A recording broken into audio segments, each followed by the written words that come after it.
Hey, Austin, welcome to the show. Jason, thanks so much for having me, brother. I appreciate you. Yeah, excited to have you on the show. Tell us who you are, what you do. My name is Austin Armstrong. I have been in the social media marketing space for 21 years, former agency owner in recovery, now in the AI SaaS world because I totally got burned out in that space. But yeah, I've been in AI for about 3.5, 4 years now. Own a software tool called Syllabi. Just wrote a book, and I'm living my best life, brother. Very cool. Awesome. Well, what happened with the agency? How did you get burned out? Yeah, I mean, 12 years in agency world. I worked my way up from a unpaid intern to a paid intern to a part-time employee, full-time employee running that agency. Um, Achieved a lot in that space. Started my own agency about 7 years ago.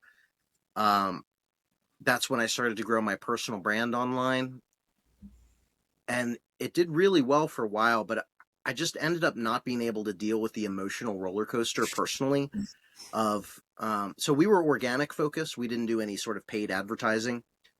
And there's really high highs where you we had some months where we have amazing new clients in.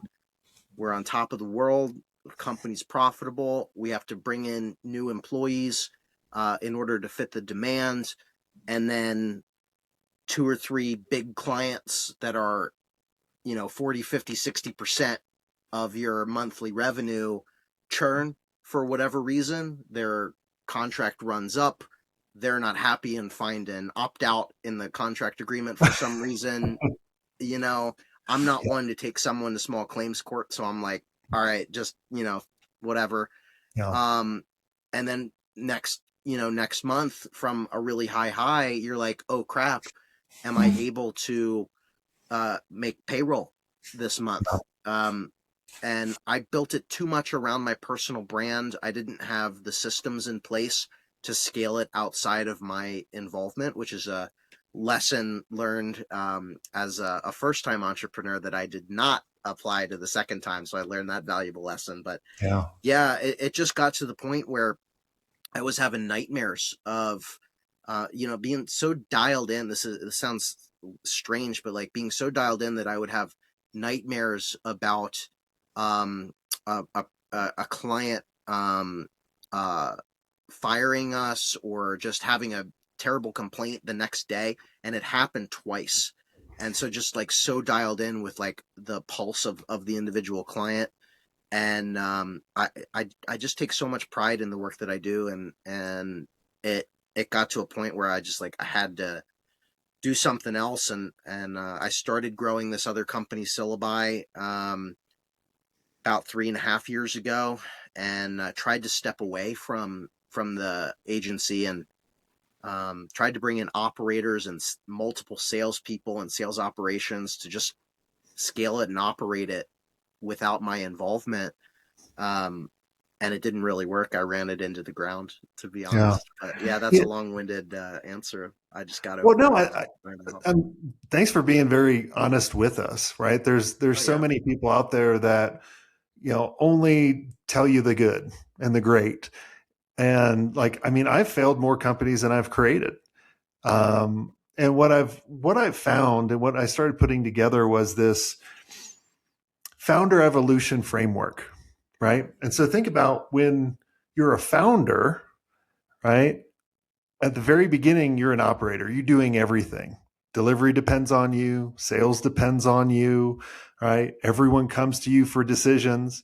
So then when you focus on delivery, sales takes a hit. When you focus mm-hmm. on sales, delivery takes a hit. It's a constant roller coaster.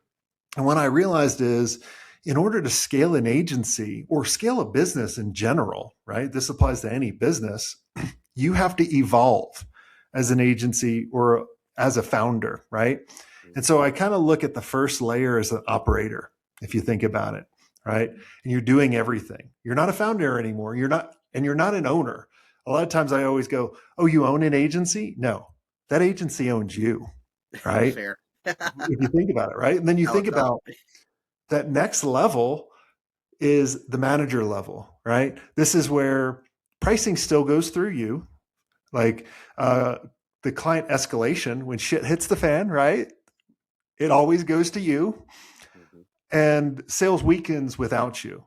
But then I also look at the most people play in that, but then there's a few that play in the architect place, right? Where, you know, there's no founder to rescue, right? The decision ownership is defined for your leadership team. And there's also starting to be a leadership layer created.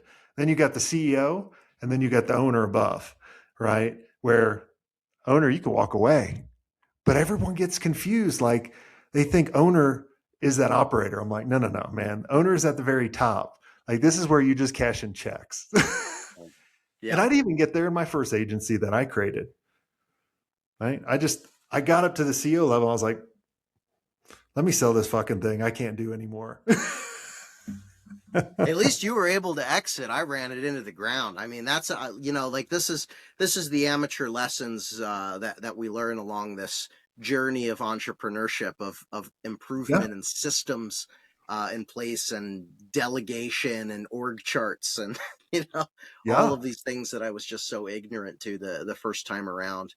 And who knows? I might be Well, I might start an agency again in some capacity in the future. I'm not opposed to it, but I think that's a beautiful breakdown of the different levels of yeah. evolving. Well, and you just got to think about you're not just growing, especially now with AI. Like everyone's, freaking out, going, "It's going to take my job." Well, AI is showing weaknesses to the Mm-hmm. weak, if you Yeah. think about it, right? And we've never had some amazing technology like we have now in order to leverage, to make our Yeah. team better, to make us better. I mean, I'd love to know how do you use AI in your business now in order to grow it? Oh gosh, in every capacity. I mean, we as an organization have all of the LLMs, the pro plans of it for communication, um, for automations in our Slack channel. We have all sorts of automations when a new user signs up, um, uh, and it sends an automation in our Slack channel, and then after 3 months, it scans all of the information about their user journey and qualifies them, so it gives us more information of those users, so we can reach out and nurture them even more. I use it as a first round legal guardian. So when a Yeah. new contract comes in, or we're about to sign an agreement with an external software partner or something like that, or if I'm doing a brand deal, or if I'm doing public speaking or anything, I will put all of those contracts through typically Claude at this point. You like Claude better at this It's day? always it's always an arms race. I mean, I'll be frank. The last couple of weeks to a month, maybe, I haven't been using ChatGPT as much. I've really leaned more into Gemini and Claude for a lot of different things. Um, I've been using um, OpenClaw a little bit for some automations. I mean, my whole company is AI based, so we use AI on the back end of everything that we do, and almost every component of what we do. And then I've been really into the vibe coding space for a while as well. So we vibe code uh, demos or MVPs of designs Mhm. before we develop them. So that we do user interviews with those designs, and we have mock-ups and discuss them in a team before we even bring it to users. There's so many different ways that it's so integrated. It's almost like second nature at this point. It's funny to even think about what do I use AI, because it's almost everything, to be honest, at some Wow. capacity.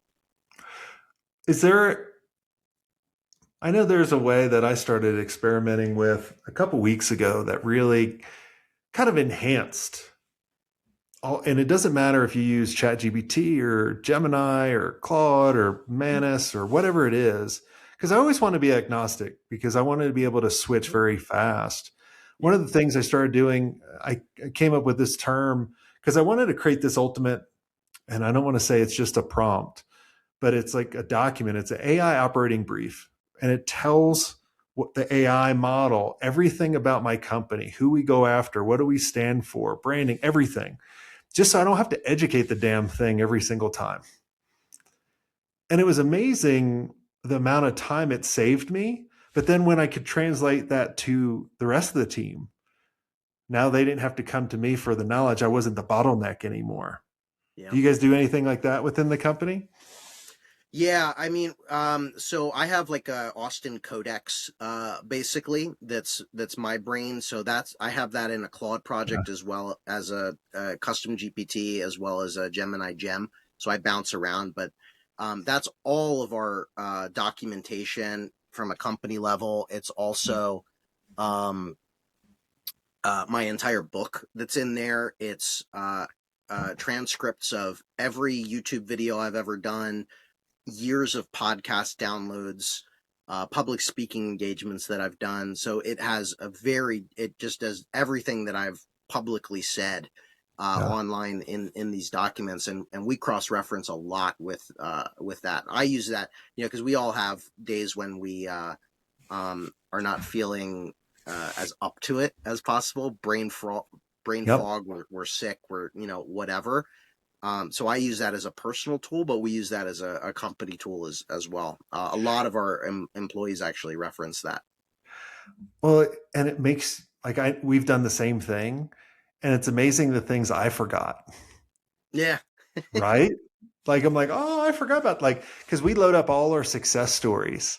We Mm-hmm. load up all the data we have over the past 13 years of our, the podcasts, all the data from clients' biggest challenges that people have told us, all our CRM data, everything's loaded up in all of those tools. And I'm like, man, this is better than me. Like I can, I can go hike the mountain or, I can go skiing. And it's amazing how much freedom you actually get back.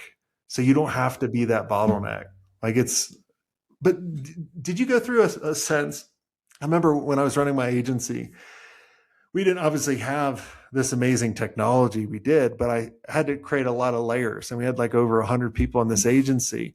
But once I created a lot of these systems, I didn't have to make the decision. I had a leadership level, like I got to the CO level Mm-hmm. and I was depressed because I would go into meetings and they'd be like, no, I'm good, Jason. We don't need you. Have you gone through that? um, a little bit at Syllabi, yes. I always felt needed at my agency. Um, Maybe that was a little bit of mishiring.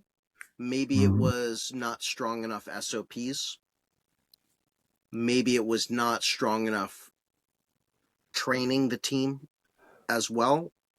And maybe it was a little bit of me not being willing to let go of certain tasks as well. Yeah, A a lot of combination. times it's ego, man, right? Like Yeah, my name's a on the lot of damn times it's door. ego. Yeah,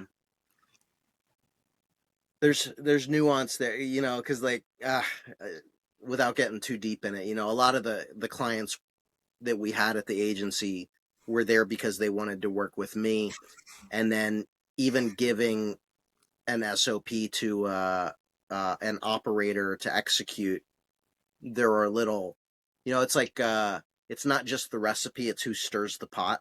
If you've heard Yes. that, you know, Yep. analogy. Um, so just little Wrong things people in the like wrong that. seat. Yeah, Well, I would yeah. tell But you, now, I mean, I haven't been home in 3 weeks. Now I'm home for the first time in 3 weeks. I did two back-to-back speaking engagements, and then I was out skiing with my family for a week. I taught my nephew to ski for the first time, which was amazing, out in Mammoth, and I'm able to do that. I wasn't able to do that before, but now we have these systems in place and a great organization, and I have fantastic business partners that I can do that. I can, just come in and they need an executive decision real quick. I can just open Slack on my phone, give them the okay, boom. If I need to jump on a Google Meet call or something, or for a project check in or something I can do that, but I also have the freedom to be able to take 2 weeks off and the business not break. Yeah. I mean, that's, one of the things I always tell people is like, if you want to figure out what your first bottleneck is that you need to fix, is ask the question, if I went vacant for 30 days, what's going to be piling up or what would break? Yeah. Right? Is it sales? Is it ops? What is it? And that's kind of where the first thing you need to kind of start. Because I look at it as the founder, what can I replace myself first? Mm. So I can kind of live in my zone of genius that no Yeah. one else can do versus doing, like what Todd Herman says, like doing the $10 tasks, right? Like, why am I doing these Canva thumbnails? Why am I doing this? Like, that didn't make any sense. Yeah. Well, a great practical thing for that. Have you ever done like a time audit, time inventory? It's one of Hmm. my favorite things ever. Like this, the concept of that really just changed my life, personally and in business as well. Kind of that $10. I don't know how often you've talked about it on this podcast, probably a ton over the years, No, but talk about how you do it, because that's what I love about the over 900 shows. There's different points of view for everything. yeah, So how do you do it? yeah. So um, take a week or 2 weeks or whatever time period that you want, do this quarterly to twice a year. And from the moment that you wake up until the moment that you go to sleep, write down every task, the start time, the end time, um, uh, if it's mandatory or optional. Like there's certain things that are, mandatory and optional. Your level of enjoyment on that task. Do you like it? Do you not like it? Medium, whatever, Mhm. and then associate a dollar value with that task as well, um, based on how much you value your time at. So everybody should have a value of their time. How much is your time worth to you? And then as you go through this process, you're going to notice, oh my gosh, I just spent, 30 minutes doom scrolling on TikTok. Or like you said, why am I spending, you know, an hour built creating this thumbnail in Canva right now? Or, Mhm. um, looking at all of those little nuances to do more of what you enjoy and less of what you don't enjoy, and more of the things that are a higher ROI of your time. Yep. And so there's certain things that I could outsource. I could have an AI tool or an automation or a virtual assistant do, but I enjoy them. And so I look at the tasks that I really don't like to do and that take a lot of my time, and I outsource that. So just a couple examples. I mean, I have an executive assistant that she manages my emails now. She manages my calendars. She books my flights and my hotels for me, and she sends me a report every morning of this is what your day looks like. So I don't have to go in and check my emails. If there's something urgent, she's just like, go respond to this. Okay, I can pop in real quick. So I'm not spending that hour every morning checking my emails, looking at my calendar of all of the meetings and whatnot. I have it in a consolidated way. And she messages me on Facebook Messenger because that's where I spend most of my time. So I just log in on Facebook every morning, and I have my full day report there. I'm not looking at cross-referencing hotels and flights. She has the whole SOP for everything. Just saves me so much time, so that I just get to show up and talk and nerd out about some of this stuff like this. One thing you should look at in Gmail, if you use Gmail, I think everybody uses Gmail. There's a new feature in there that will summarize your calendar, Ooh, your emails all coming in each day. oh, I love it. Oh, that's And it's great. Where is part of that? What's that Gmail. called? Let me look. Is Let's that a see. that's got to be that's a Gemini thing, huh? It's called Studio. Oh, heck yeah. So yeah, it's really pretty neat. You can say summarize, and you can tell it everything. It's almost like a little AI agent Mm. built into Gmail Oh, that that's you awesome, can man. that you Heck can yeah. Thank you. enable. And I just started using it because I got a notification maybe a couple days ago. And like every Friday, I always go do something epic. Like we'll go canyoneering or rappelling off a mountain or climbing a mountain or skiing or whatever it is. Yeah. And so I always hate that I can't, like, I have to set up the autoresponder each time. So Hmm. now I can tell it every Friday if someone emails me, email them, be like, I'm out on the mountain or in the desert doing something epic. Go check out this video. Hope you're there. You need to create systems too, or That's whatever it great. is, right? Um, I and love it that does just as a personal life hack. So you just take Friday off every week and you're like, I'm going to every, just do something epic. we call it Epic Friday. Dude, so good. That's a Yeah. great life hack, man. Yeah. I love that. And you just make a rule. I always tell my friends, and most of my friends don't break it other than the ones that go with me. Yeah. But it's like you create a rule. You never book a meeting on Fridays. Mm. So we can always do something unless we're hurt or, sick or whatever. We're going to do something like That's it. You this. got me. I'm moving out to Colorado. You I'm losing should, my man. You life. can go with us. Like Epic this. Fridays. Well, I'm this in. Friday we can't go in the backcountry because there's too much Avi dangers right now. So we're like, we're going to go to the mountain, but my buddy has to ski backwards the whole day, and I have to ski goofy foot. I'm normally regular on the snowboard, Uh, so we're like, we'll see how much we can get punished. Won't I hurt want to yourself. switch focus a little bit, Sure. talking about kind of like it, you helped a traditional marketing agency like kind of change their tactic a little bit, doing like AI powered content system. Can you explain that a little bit? Yeah. So you mean Syllabi? Yeah, Yeah. So the whole reason I came up with Syllabi, frankly, is because one, I was burned out and I still wanted to help people, but I saw the writing on the wall with AI that a lot of the systems and processes and things that I was doing will soon be able to be completely automated. And do I wait for that to happen while I'm in this position that I'm just not enjoying my my life and my job at this point, or do I place a bet as a early adopter in this new technology, try and lead the charge, potentially cannibalizing my agency? And that's the decision that I made. And I talked to a lot of my clients when at the agency. I talked to a lot of business owners online. Service-based business owners was primarily who we served, and I looked at what the main problems were around why they hired an agency in the first place, what they why they needed an agency. And the problems that I came up with is that they know they need to create content for social media for discoverability, but they don't know what topics to create for organic. They don't know what to say on camera. They sometimes don't like being on camera. It's like pulling teeth to get them to yeah, record videos half the time, even if they've signed with you. They need help staying consistent and accountable. They don't know how to do video editing or have an interest. They don't have time to schedule and publish and track all of the results. And also, they might not even have the money to hire an agency, but they still have something that they need to share with the world and get their expertise out there.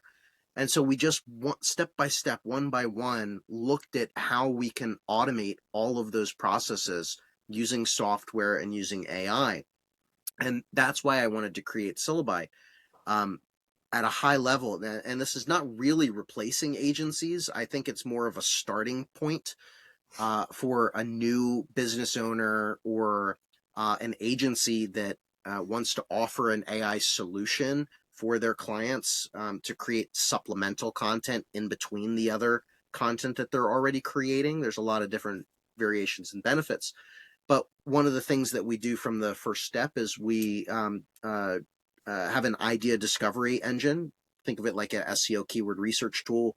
You enter in a topic or a keyword or a problem, and it shows you all of the questions that your prospective leads and customers are searching for with all of the data behind it. I'm a big SEO nerd, so basically like a SEMrush Hrefs type tool. Type in a yeah. keyword and get the whole long tail keyword question, and then from one click you can generate a video script on that. I've written well over 10,000 video scripts myself for a lot of different clients. So it's based on my frameworks That's of, cool. video scripting.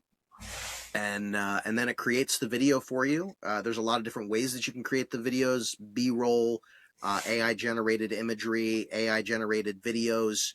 I wanted to make it even agnostic outside of AI, so we have a video editor in there. So if you just want to find topics and That's have the cool. script or an outline, you can edit the video yourself and then connect all of your social media pages, multiple pages for each platform, schedule, set it, and forget it. And it basically automates a lot of what I was doing at my agency, and it's been an awesome journey, man. That's cool. Yeah, I did a challenge to our mastermind community about a month ago. I said, I want you guys to create a video a day. It doesn't have to be professional. It just has to be on one topic. And this is what I'm going to challenge everybody listening to right now. Like, and you guys have started to see our content for that, where I just said, what's a theme of one show I could do just for a short that I post on Instagram or YouTube? And I was like, if I had to redo the agency, what would I do over again? And that's how I started every video. It was literally 30 seconds. I'd do it when I was walking my dog in the morning up the street. I'd just be like, if I was going to start my agency again, this is what I do. Audio is probably bad, or I know it's bad, like, because it's not with this professional mic or the studio, but it didn't matter. It was just like, just create that content, get in that rhythm. And like, I like that you have that software, because it gets people started, right? Yeah, So many people have a exactly. hard time knowing where to start. So congrats, on starting that. And man, Austin, it was great catching up with you. I know we hung out in Austin Yeah, not too long ago. at the Um, Western themed night at Driven. yeah, yeah, I was hobbling around with a ganked up foot. Finally, I'm better Oh, now. that's right. That's right. Yep. Yep. Yeah. I was like, well, who's this guy wearing a sneaker and a croc? Like, what kind of idiot is this? I'm like, well, I can't put a shoe on because my foot's so ganked up. So I remember everyone was like, what's wrong with you? And then like the next day I was on a knee scooter, because like that was the first day of actually walking around in months. But like I fucked up my foot again. I was like, it's like, I need to get out of here. So, well, awesome, man. Well, thanks so much for coming on the show. Everyone listening, make sure you go check it out. Also, he has a event or a conference coming up. What's the name of it? Yeah, AI Marketing World. It's going to be in Cool. Dallas, Texas, October 21st through 24th. Cool. All things AI and marketing. And I also just published my first book called Virality. So if you're interested in diving a Cool. little bit deeper and all this nerdy stuff, I hope this book will help you out. Awesome. Well, thanks for coming on the show. And everyone listen, if you want to be a part of our community, go to agencymastery.io. And until next time, have a swank day.